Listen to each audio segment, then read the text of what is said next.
Ubuhusan mo ng chili oil, oh. Timpla na rin natin ng kalamansi.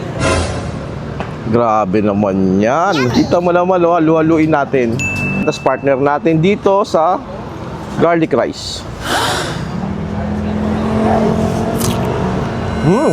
Hay mga kalulu, sino na dito nakakain na sa Paris ni Tropa? Sa may Nara Street corner ng may haligay sa may Tondo. Grabe, panalo, unlimited hingi ng taba, unlimited sabaw. Yung nagustuhan ko dito yung legit na toasted garlic nila. Ito yung isa sa mga dahilan bakit masarap yung Paris nila eh. Araw-araw sir, nagluluto ako niyan, 10 kilos. 10 kilos na bawang. Legit yung lasa, tsaka gusto ng customer sir. Yan kasi hinahanap din sa akin yung lasa ng bawang. Nagagalit nga yung mga customer niya eh kapag hindi siya nagtitinda. Oh sir, ang daming pumupunta, wala ako eh.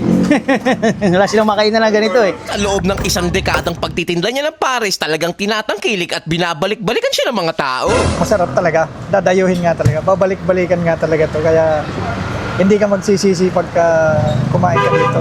Kung kilala mo si Paris ni Tropa, share mo naman yung video. Kung hindi pa, tara, puntahan na natin. Yung anak ko, palakaibigan sa mga tropa, mga pulis. Marami kumakain sa akin mga pulis. Tawag sa akin tropa, yun ang naisip ko na pangalan, Paris ni Tropa.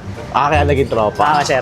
Tsaka napansin ko, bakit sobrang daming bawang dito, boss? Sir, ano naman kasi yan talaga, legit yung lasa, tsaka gusto ng customer, sir. Yan kasi hinahanap din sa akin yung lasa ng bawang. Oh, grabe, no? Nakakailang kilo kang bawang sa isa. Sa araw-araw, sir, nagluluto ako niyan, 10 kilos. 10 kilos na bawang. Ubus yan araw-araw, sir. Ubus talaga araw-araw. Ubus yan. Grabe, makikita nyo yung bawang niya dito. Grabe, napakadami talaga. Talagang legit sariling gawa nila. Kadalasan ano binibili ng customer dito? Lahat naman, sir, mabili yung paninda eh. Beef pares, lechon pares, mami rice. Tanong ko lang, tuwing ano oras kayo dito nag-open tsaka nagsasara? Sa pagbukas, sir, 5:30, sir, nandito na kami. Yung closing naman namin, hindi ko masabi, conforme sa dating ng customer, sir. Depende rin. Depende, sir. Pero maximum namin, sir, gat maaari, alas 3 ng hapon. Yung pinagmamalaki nilang pares lechon sa halagang 100 pesos. Meron ka ng lechon pares with garlic rice na yan, syempre. Grabe, hindi tinipid sa laman, ha. Tapos lalagyan natin ng chili oil, syempre, no. Ubuhusan mo ng chili oil, oh. Timpla na rin natin ng kalamansi. Grabe naman yan. Ayan, oh. 100 pesos lang yan. Syempre, may kasama na yung garlic rice. Kita mo naman, oh, halu-haluin natin. Parang anghang na itong ginawa ko, ah. Ayun, oh. Lagay natin yan, tapos partner natin dito sa garlic rice.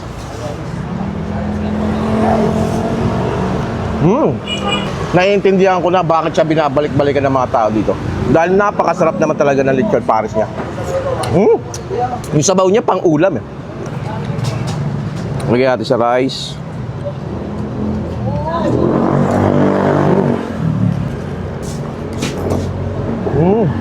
Ito naman yung mami rice nila, 70 pesos lang, di ba? Napakamura. With rice na rin yan, syempre, di ba?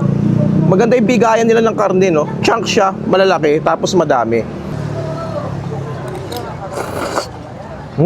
Kaya ako mahilig ka sa mami tsaka sa mga Paris. Isa to sa mga magugustuhan mo. Unlimited hingi pa ng taba. Pwede kang humingi ng taba sa kanila. Ang maganda dito is meron sila ditong budget meal na 15 pesos lang, ha. Meron ka ng pares sauce at saka 15 pesos na siomai, 15 pesos. Kaya para sa mga estudyante dyan at mga nagtitipid, meron sila dito na pwede mo i-partner sa rice nila. Gusto mo, magbaon ka ng rice, eh. Maganda dito is napakabait nila sa pagbibigay ng mga sabaw tsaka ng pares. Libre lang.